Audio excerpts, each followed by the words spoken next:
Hello, I'm Dr. Craig Ingstrom, but you can just call me Craig because I'm now YouTube official. I have 100 subs. Woo, woo, get that party started. Yeah.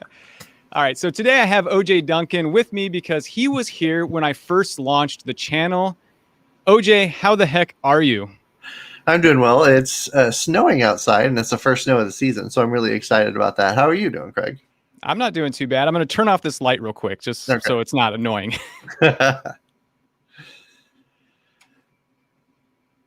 Yeah, I'm doing great. I haven't noticed that it's snowing because I've been, trapped in my little YouTube studio here for the morning. Of course, doing meetings that are required for other things, but generally speaking, this is where the magic happens, and I'm in a kind of enclosed space, so I often don't know what the heck's going on outside. But I'm always dreaming of cycling.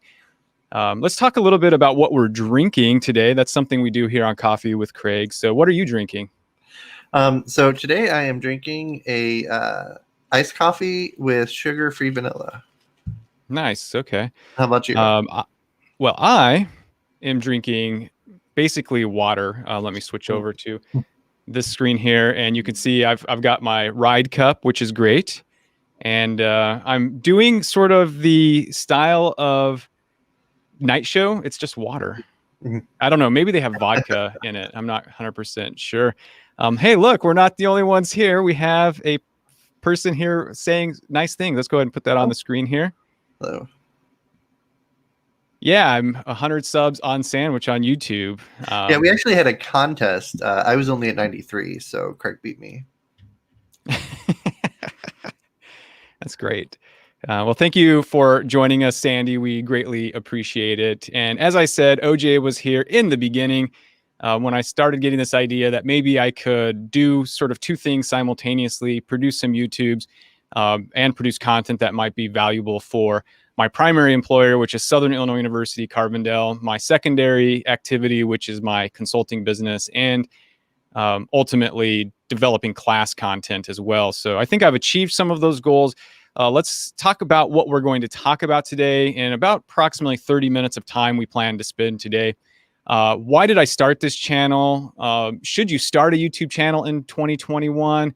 My advice about starting a channel, what I've learned, what are my plans for this channel, a behind the scenes look at my studio if you want it. And then at the very end, stick around because OJ will be opening a gift. Do you want to show off the beautiful wrapping job that I did?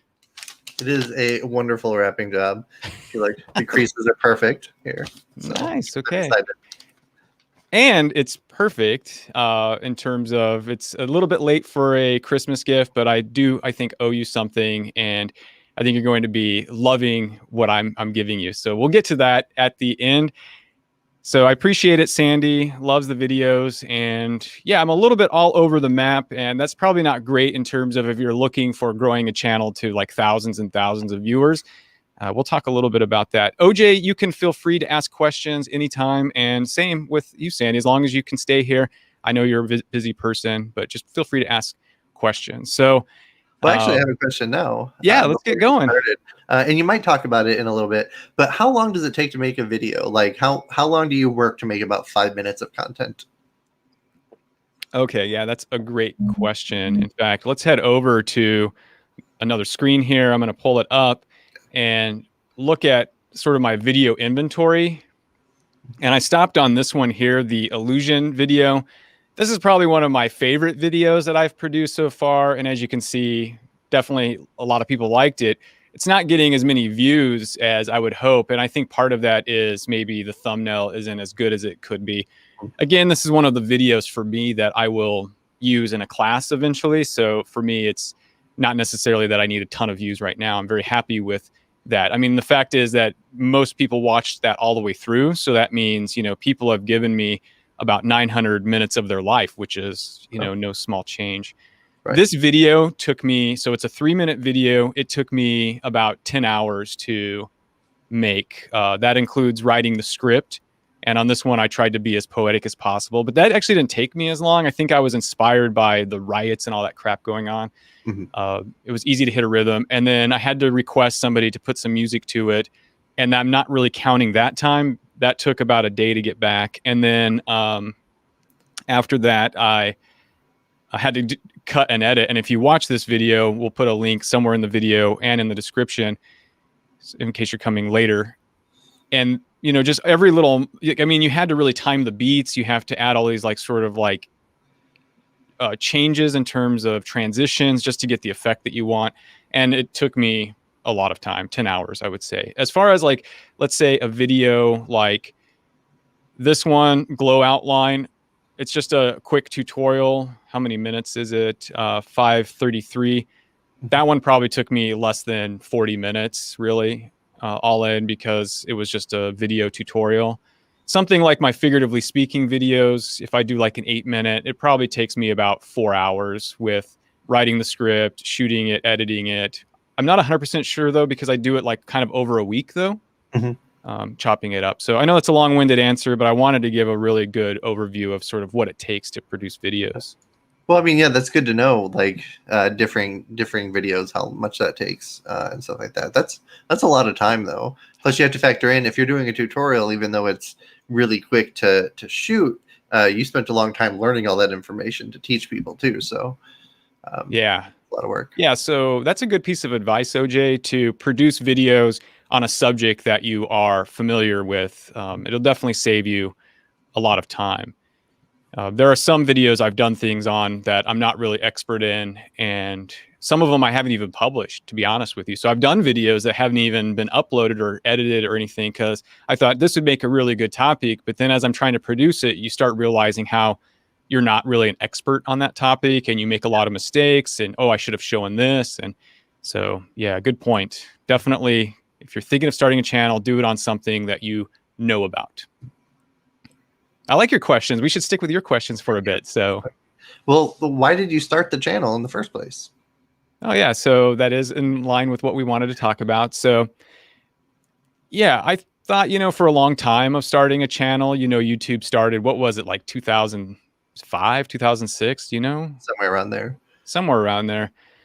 I mean, I've always liked the idea of it, but I've always felt like, what do I have to say that would be sort of interest to people? Or do I have the skills to do it? And you can always sort of self-doubt your way out of making a decision. Also, just time. I knew it would take a lot of time and I needed some space to be able to kind of do it. Also, collect and get expertise and equipment. As I've been developing online courses since about 2014, I've really gotten better at understanding the technology and how to use it. So I started to think, and I also have something to share. I am very passionate about public speaking, about communication in general. Why not share that? There's a ton of channels out there on that. So for me, it was, can I do something that would simultaneously, I think, help, with my own career and give value to my primary employer, because you are taking up time sometimes on that, right? I mean, I could do another publication in an obscure journal and spend the time writing those, and I still do that kind of research, but I'm not producing at the rate that I might have been if I'm now dedicating some time to videos. But on the other hand, I have content that now can be used in classes. So that's why I primarily started, I think, the channel. I felt like I have something to say. The second thing is I wanted to learn new skills. So I knew getting on YouTube required learning a lot of new things. Search engine optimization, which I knew about, but needed to know specifically YouTube, how to create good thumbnails, how to do quality intros in videos, how to do quality scripting in videos, which are different than public speaking, which I feel like I have a lot of sort of knowledge or experience on. Right. So I think just learning new skills, how to edit videos better, what products to use, what can I recommend to students? And then finally, really just to help people. And again, I'm not doing it for subs, but probably one of the best things that I got from somebody, let me go over to the other screen here. Let me pull that back up. and see if I can find that. But I gotta so I've produced a couple of PowerPoint tutorials, and I actually went about creating a macro or hiring somebody to do it that would flip images in a PowerPoint so that you could view them on teleprompter. And this has been one of my most popular videos. And I got an email from a guy that was like, hey, I was looking for this kind of solution. I've been doing this for 15 years. I needed something. You've saved me literally $300 by not having to buy a more expensive piece of equipment that would do exactly what your macro does.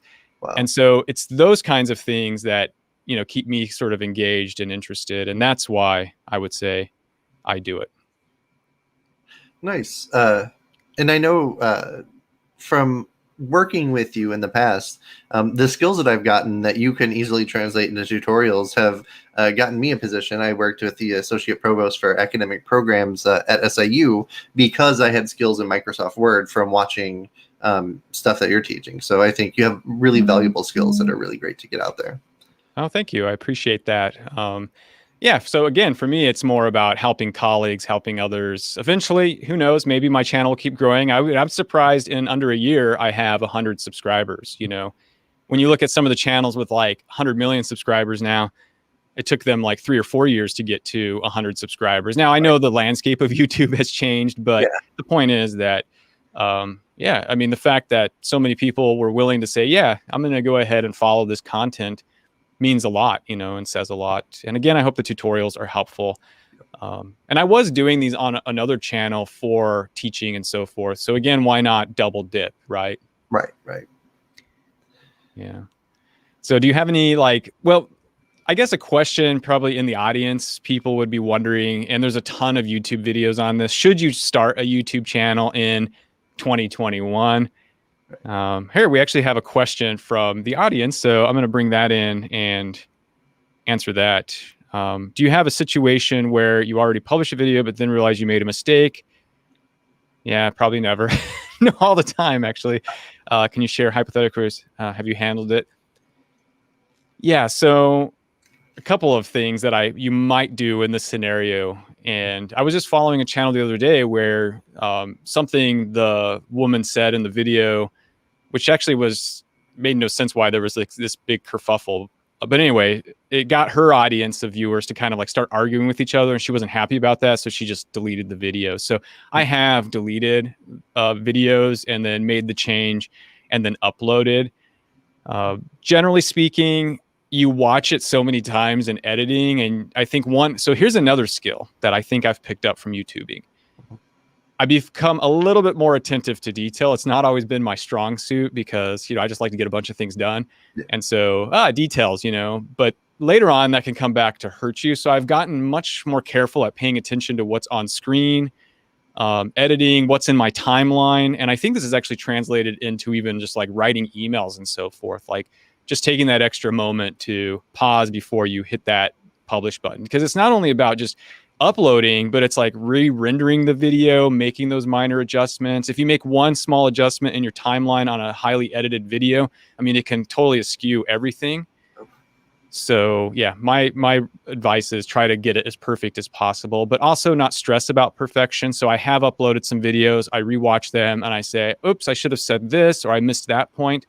For example, in a recent Canva video, I forgot to show that you could just change the color tones in a particular thing, which is a pretty big detail, I would say, but I'll do that in another video in the future, So that's kind of how I handle those situations. Now, thank you for that question, Sandy. And hopefully, so for those that might come in later, Sandy is my primary sort of supervisor. She's the department chair for the Department of Communication Studies. So she can either comment or not comment on whether or not my quality of my work has improved or not. I don't know. I think I've become a little more attentive to details, though. I think that's one outcome. So should you start a channel in 2021? There's a ton of videos on this. I would say, why not? If you're looking for a ton of subscribers, I would say don't do it if that's your primary motivation. It is very saturated. Let's pull up again the sort of screen here and look at sort of an article. So just this past year, YouTube saw an increase of like 23%. Now, could they just be creating channels to follow other people? Of course, but uploading 500 hours of video every minute. So when I upload a video, that 2-minute video is competing with a ton of hours of watch time. And so if you're looking to sort of make it a career, I think there's better career prospects for you. If you want to improve your skills and learn some things that could translate into jobs, I would say definitely go for it. If you want to just help people and have an idea for how you can, share information that can be repurposed later, I would say do it. And just do it if you enjoy kind of doing it. That's another reason to do it. But you can see that in terms of subscribers, let's go back up. Or was it down here? Somewhere on this screen I have the sort of breakdown of how many subs. Yeah, I guess it was this one here. I guess it looked different on the screen here. So you can see most channels sit in this category, and that's where we are today. I'm in this category. I'm the snail.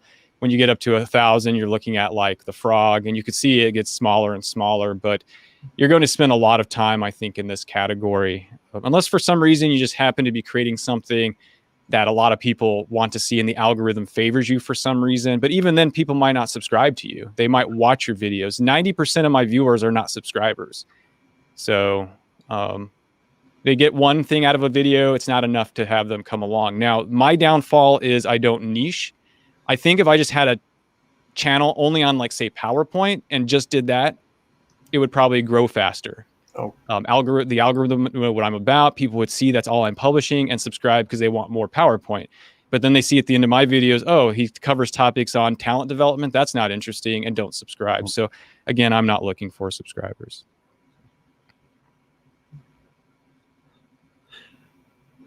What are some of the channels that you follow yourself? Where do you get your inspiration from? If you get it. Well, let me stop talking for a moment. What are the channels you follow, OJ? Maybe that'll give me some insights. Well, I follow a lot of gaming channels. I love to play video games, but I'm not very good at them. So I watch a lot of videos that show tutorials on how to do that. And also a lot of tutorials about public speaking. I try to integrate a lot of videos of examples and tips for when I'm teaching public speaking students. Nice. So I subscribe to a lot of different channels that talk about that. Yeah. What are some of your favorite channels there? Like, this is now some market research for me. Okay. I'm super bad with remembering names. Oh, okay. I can get that list to you later. Well, what do you like about those channels? Is it just what they're talking about? Is it is it more informative? Are they high quality? What makes you sort of want to use their videos in class? So for me, the information is more important than the quality, although quality is important to have. And I really insist that every video that I use is completely accessible. I haven't had any deaf students in my courses, but I learn a lot better if I can read while people are talking to a video. So I make sure that every video that I show, it has full captions, like fully fleshed out captions, and not just the automatically generated ones. So that's really important to me. Yeah, no, that's great. Definitely, I think that's important to have that, and all the videos, so you can actually get a sense of which ones I'm targeting for maybe a course in the future. All have the closed caption. I upload the script with it. So those ones I, use like the teleprompter more frequently. I try to be on target. Those ones are my talent development shorts and the videos on figuratively speaking, which I'm hoping to kind of branch out eventually and do more than just figures, but also sort of how to be a better public speaker. Mm-hmm. But again, you only have so much time. Now, if I only dedicated only on public speaking, and I could produce like the same amount of videos solely on that topic, then again, maybe you would find it a more valuable channel and come to it to get that stuff for your class. So that's what I'm saying. I think that's what translates into subscribers. Right. And I would be able to produce videos more quickly on that. But I also know myself, I would get very bored doing that. Like, I think I do have a rhythm to my videos. In fact, I was thinking like I would do Microsoft Mondays, Training Tuesdays, Work It Wednesday, where I give maybe some tips on tech or something like that. Theory Thursdays, and then figuratively speaking Friday. And if you watch my videos, they kind of come out along that timeline, but I don't have enough time to actually do 5 videos a week. So Right. that's been the challenge. I'll talk about a few things I'm thinking of doing to maximize that time. And going forward, just people that do watch the channel maybe more regularly, the figuratively speaking, now that we're back into term regularly, will probably be every 2 weeks rather than every week. Just I don't have time to produce at the same rate, right? So you can't let your primary occupation go to the wayside. So anyway, what channels do I like? Let's head over to my watch history, and then you'll just kind of see what I like. We'll get to that here in a minute. Let's go to YouTube. Pull that up. How's your coffee? It is great. Sometimes it's a little. The iced coffee is weird because it depends on how long it was brewed and how long it was sitting there. So sometimes it can be a little too bitter, but today it is perfect. So, yeah, that's great. I like iced coffee. It's weird to be drinking that while it's snowing outside, though, isn't it? I drink iced coffee year round. It's okay. Do you drink hot coffee at all? Sometimes, but so I grew up on the Illinois-Wisconsin state line, and it got real cold. So usually when we hit winter and it gets cold here in Southern Illinois, it doesn't seem as cold to me. Gotcha. So yeah, I'm on my home here, and this is like, as you can see, gives you a sense of what I watch. I try to watch, I don't know if it matters, but I try to watch on my other channel, like my personal account, like the bike videos and stuff, but I guess sometimes I forget to change. So generally speaking, I'm watching on one account a lot of biking videos. I love cycling, so that's something I'm interested in. Every once in a while, I get wrapped into a van life video for some reason. I like commentary videos from time to time. On this one, I've been sort of drawn into, obviously, Kevin's videos. I mean, he has something like 400,000. I mean, he might have more. I haven't been to his channel in a couple weeks, but he went from like 200,000 to like almost 500,000 this year alone. And he quit his job at Microsoft. But his videos, like, I just watch him sometimes. And I'm amazed at how he navigates between himself and the screen and walks you through a tutorial. He's a pretty amazing, and he focuses on some of what I initially had thought I would do, which is more work productivity. But I think I'm more interested on the public speaking and the training development. So I've kind of gone away a little bit from things, but he covers teams, how to teach in teams, and so forth. Anyway, I like his stuff. You'll see that CoffeeZilla, big fan of that. Multi-level marketing scams. I don't know why. I'm just really into these videos. Okay. For a while in the commentary community, I followed the Susie Lou and some other sort of battles or like issues that were going on. It is interesting, though, how quickly the algorithm really changes. Like if I watched a couple of videos, it's almost like suddenly that's all that's showing up in my screen. Yeah. Like, and so you can imagine as a channel, you lose people that way, right? If they don't watch your video consecutively, you fall to the wayside. They get interested in something else and it's gone. You know, they're gone for a while. Yeah. No, I've plenty of times I've been watching a video and there was some random thing off on the side and I was like, oh, I wonder what that is about. I click on it, I watch for 2 seconds, but then like all of my suggestions are about that. So it happens quite a bit. Yeah, for sure. German in Venice, really a big fan of his videos right now. You should check it out. He just walks around. I love his editing and his style. It's just kind of fun to watch. So again, you watch for entertainment. You watch to learn what others are doing. I watch for a lot. I usually do this while on my bike. So, yeah, I wouldn't be watching my channel mostly, to be honest, because I would be doing that mainly for work purposes. Right. But when I'm on my bike, I want to watch these kinds of videos, you know? So, and that's where I watch most of the videos or else I don't have time. So I'm guilty of not wanting to be a subscriber to my own channel. Anyway, all right. That's probably common with a lot of creators, I would assume. Yeah. Everybody wants to be a creator. I don't consider myself a creator. I just consider myself an educator who happens to enjoy the medium of video. And in fact, if I had more time or even the skill, because I think I lack the kind of creativity that you would need to be like a cinematographer and all that kind of stuff. But I just love film as the medium. So video is a close comparison. Nice. Yeah. Thank you for asking what I watch. And yeah, let's continue on maybe through some things. I just want to share what people have learned, what I've learned, sorry. And, feel free to stop me or ask questions. The first thing I've learned is that people love PowerPoint. So create a channel on PowerPoint. For some reason, those are very popular channels, and I watched them grow very quickly. If you start with 0 and just publish on PowerPoint, suddenly you will be like, at 1,000 subscribers. People love entertainment, so you have to make your videos entertaining in some way, whether that's through your voice, your sort of style of editing, or just the way you tell the topic. People are not on YouTube mainly to learn. They're really there to be entertained. And that's why people will watch tons of videos on how to make money and then probably never execute on how to make money. They'll never actually do it. They'll just keep watching videos. I think people are friendly. I think I've only gotten like 2 dislikes on my videos. So I think people just either don't, and I've never disliked a video myself. So it's either you don't sort of thumb up or you just don't at all, or you do. So I think people are generally friendly. I found like if you start watching a lot of channels, like most people get very positive feedback. Now, of course, there are the occasional trolls and things, and I haven't had the benefit of those yet because I'm a small channel. Right. YouTube loves itself. So if you really want to get your videos in front of people, make it about YouTube. Yeah. That's something I see. Or maybe that's just because I watch a lot of videos on YouTubing. Anyway, I think you can enhance your skills. That's what I've already talked about. It takes a crazy amount of time if you want to do it. We've talked about that. And I still suck at shooting, I think. I need to learn my equipment a little better and how do you do lighting and all of that. So what do you think you've learned by watching YouTube channels?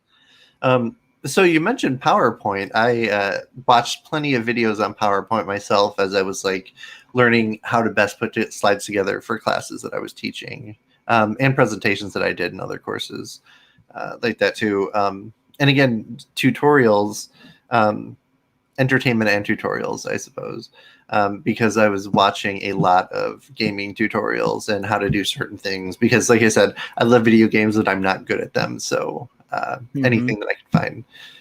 But yeah, PowerPoint. Like when you mentioned that, I was like, you know what? I learned a lot about PowerPoint on YouTube. So I think that's great advice. Yeah. No, good. You will learn a lot about yourself, I think, creating videos because you can now watch what you're doing and you can learn from your mistakes. Right. For example, I've definitely learned the skill of thinking ahead of what I'm saying so that you don't make so many errors. I think I had a tendency often to kind of speak as I'm thinking, and you can't do that when you're shooting video, which then translates to, I think, better lectures, better presentation on Zoom calls. You get better at looking at the camera versus at people. Right. So your eye control improves. You can see even in this video, I've struggled a little bit with that.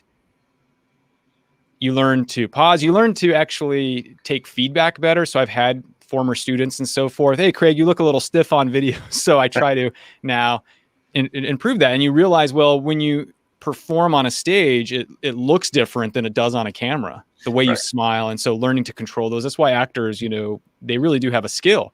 Yeah. Because it's not easy to have the kind of what you think you're doing maybe with your face. When you look at on video, you're like, that's not what I was intending it to look like.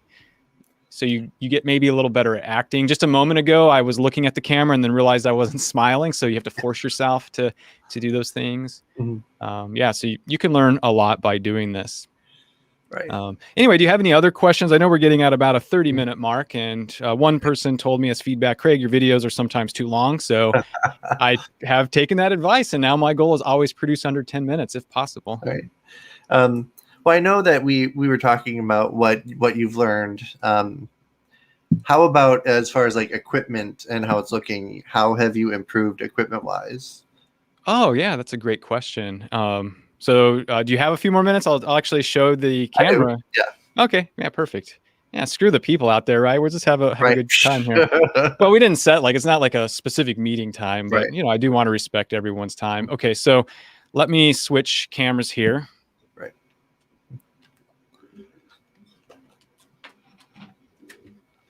And what I'm going to do, actually, let me set that down here for a second. See if I'm actually going to turn on the lights for a moment so that you can see sort of what my studio looks like. So I have here a teleprompter, and I have a light ring, which I picked up because feedback from a current student at SIU was like, Craig, your lighting sucks. I still don't think it's perfect, but I've really tried to work in the space. The lights that I have are too big for this space in terms of my softbox lights. So this was the best alternative. And then you can see I'm kind of in this like cubby hole that is creating, like, I think an effect of this light sort of bouncing off, and then the backdrops. I think I now have this black backdrop. I bought this black backdrop several years ago, but now I have use for it. So to be honest, like a lot of this equipment I already had. So the teleprompter I had for videos for teaching. This was just a computer monitor that I set up so I could have like another screen so I could see sort of things work on multiple screens. Over here, I have like a softbox. I had that. The curtain rod type thing, I had that. And I'm trying to get it set up now. I used to have more junk in here. I'm trying to clean it out so that I can switch now show books, not show books, and then use this and just have to turn the camera. Okay. As far as upgrades then, I used to have a DSLR camera that was, let me get the lights back off. I had a DSLR camera that worked pretty well, but didn't shoot as good. So I've upgraded to a Nikon Z50, which is a mirrorless camera, and that works a little better for me. I don't have to know as much manual type of stuff. Yeah. I have a camcorder. I've always had that. So just this year, upgrade wise, some lighting, a new camera. Oh, the switcher. So I kind of showed this in a video, but I have like a switcher that allows me to switch between screens and so forth more easily, which works great in teaching scenarios. Mm-hmm. And then one other upgrade. Let me just show you this real quick. Oh, the computer. So yeah, we'll show you the crappy video OJ and I did very beginning, but I have this now, and this is called a Stream Deck. And what it allows you to do is, for example, I can go to like the menu item here, and then there's like folders for my business video. And then I have one called video editing. I can click on that, and I have things like a split key. So as I'm editing, I can just tap that and it'll split the video where I want it to with my cursor, saving me time. If I need to open a folder, like go back to, so obviously I've never done these kind of like live streaming where I'm moving multiple cameras. Some people have more control of their camera equipment than I do. Again, a skill I will learn. But you can click, like I have a folder where all my video clips are and stuff, and I can just click a button and it'll like pull it up. What I like Stream Deck for with, I think teaching wise, is you can preload text in it. And then when you're like in a class, you can just push a button and it'll drop the text into the chat. So yesterday in class, that's how I got all of those like notes in the chat really quickly. It was not copy and paste. I already had them loaded in the Stream Deck, and I just pushed a button and it dropped them in there. So, oh, nice. Yeah, it's a very cool tool. Anyway, so I think the computer upgrade and the camera upgrade and the microphone upgrade were the biggest kind of upgrades that I slowly did over time, and definitely made a difference, because let's look at our first video that we ever did. And you can just see the quality of the image. If you listen to it, it's just awful to listen to. I mean, it was okay. It had good information, but it was like glitchy, and you get that zoom, because I had a crappy processor in my computer. So John Kefalukas, a former student who has given me great tips, also said, Craig, you need to upgrade, and here's a good computer for that. So definitely. Oh, I'm not showing you the screen. Why didn't you correct me, OJ? Oh, I thought you were just building it up. There we go. Yeah, no, there you go. Can you see that now? Yeah. Yeah. Terrible. It's a wonderful lighting out of me too. Yeah. Sorry. I stopped it on a better picture of me. I wasn't even paying attention to you. Oh no, you're fine. You're fine. Yeah. Yeah. I also got some upgrades myself, not on the same level. But for Christmas, I got a better webcam. So as you can see, my face isn't like it was in that other one. And I also got a Blue Yeti a microphone too, because I never think about the sound. I never think about how it's going to be. Yeah. But so, this is really Anyway, yes, your equipment looks and sounds a lot better. So you've done some upgrades. Thanks for sharing that. I should have asked. Sorry. no, you're fine. Yeah, I love it. And I think the other thing that we sort of were struggling with is also just cadence and stuff. I think we've actually done a better job today, so this is great. But you're looking a lot better. Thank you. And so I'm glad that you did those upgrades. I'm sure have your students commented on how amazing your video looks? I've really only done one so far, so we'll see soon. Starting next week, I'm going to be doing more video with the students, so they'll know. Yeah, I'm watching a channel right now where this guy talks about, like, he worked in the industry in film, and I just love a lot of the things he has to say in terms of you don't need really expensive equipment.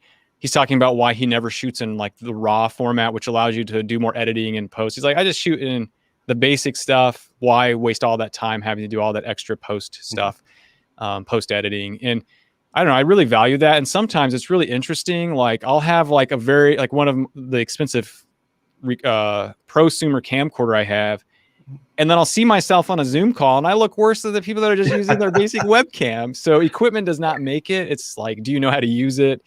Do you have it set up right? Do you have good lighting? And honestly, like, I had these like earbuds from Surface, and I thought these are going to be great. And then I decided I was dumb. I used these ones for the event we had in the fall, and it's worse sounding than my regular laptop. So now in meetings, I just use my regular laptop because it just sounds better. Right. So you learn these mistakes along the time. Equipment doesn't always make it. How you use it does. Okay. Any final thoughts before we get to your present? Any final questions? What are some videos that you have in the works that you're thinking about right now? Oh, sure.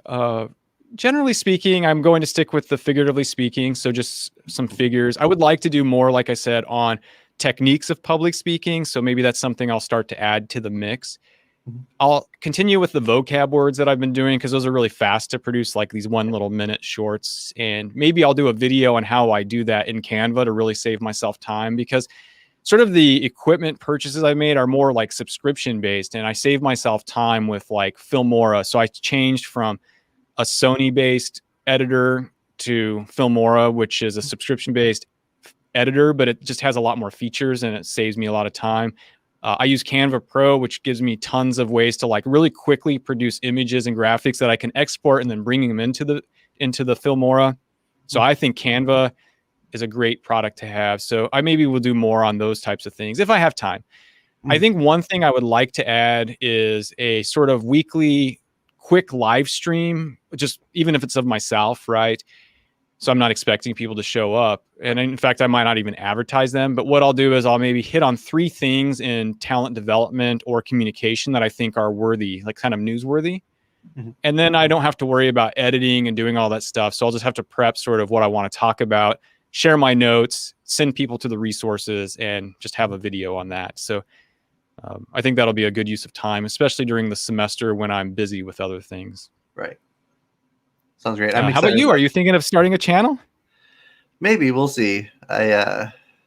It just depends on how much time I have, which isn't a lot. However, as you mentioned, it doesn't really necessarily take that long to do certain types of videos. So maybe I'll start a video with like short tutorials, just to try and get my brand built, I guess. Yeah, for sure.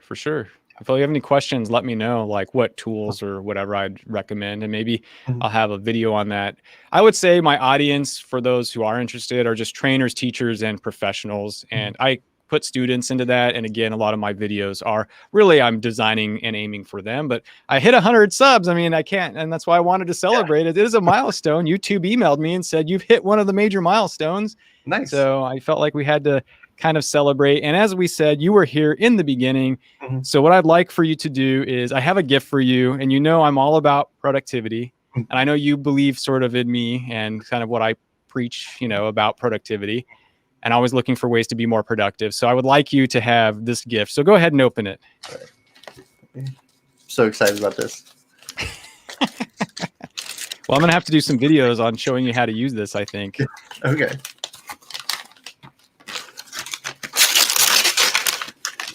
It is. Oh, nice. It is the stream deck that Craig was showing earlier. I'm incredibly excited about this. I am so excited because when you showed me the other day, I was like, you know what, I'm gonna have to get one of those, but I don't know if I can afford it. But now I am so excited. Yeah, no, it's my pleasure. You've been such a trooper. Sorry, go ahead. Oh, I was gonna say, so yes, you're gonna have the next few videos you do are gonna have to be showing me how to use this because I'm ready for it. I'm ready. Yeah. I really want to do one on maybe not a tutorial of it so much, but just why instructors should have it and maybe show it a little bit. And then maybe do a few tutorials. I've had to work around some things like it wasn't working correct on my PC. Damn you, PC. For a couple of things. So I do have a couple of hacks that I figured out, which I couldn't find in videos or online. So I did search. So that's really where you want to create a video, is where you're like, oh, no one's created something on this and it could be of value to people. So yeah, happy to kind of show you around there, as well as hopefully, you'll continue to watch the videos, and I appreciate you giving me the courage to kind of do it. I was nervous about starting, and we started with sort of these interviews of talking about case studies. So you were there in the beginning, and just generally you've been very helpful to me. So I want you to enjoy this stream deck. Great, thank you. I absolutely will. Yeah. The first tip I would give you, just work in folders. So you can set up folders. And if you walk into using the device with that, like you have on screen, what is it, like 12 keys? How many? 15 keys. 15. Yeah. But inside of those, that you can have folders. So have an organizational pattern and build into folders so that you can maximize, and you can have subfolders in folders. So you might have a folder called school, and then you can have like a folder for each one of your classes that you might have things that you do, continual processes on your computer that you just want to hit a button and accomplish. Open a PowerPoint file or open email. So I do that a lot. Like I have one for to do, like I just click a button and it opens up my to-do list in the browser, even if I'm not in the browser. So that's my biggest recommendation. The second one is then don't build out everything at one go. Build a couple things so you start training yourself where they're at before you add another feature. So that way you're not hunting, because then you're wasting time, right? Right. So anyway, I'm glad that you enjoy it. Yeah. Thank you. Yeah. Well, thank you for your time today. Thank anybody that comes around for just checking out the video. Hopefully we shared something that could be valuable to you. If you do want to get in touch with OJ, let me share with you his information. You can connect with him on LinkedIn at Otis Duncan. That's how you say your name, right? I always get it wrong. Yes. No, you got it right. All right. Yes. It only took like 5 years. And if you want to connect with me, you can see me on LinkedIn as well. Until the next video, I hope you have a wonderful day.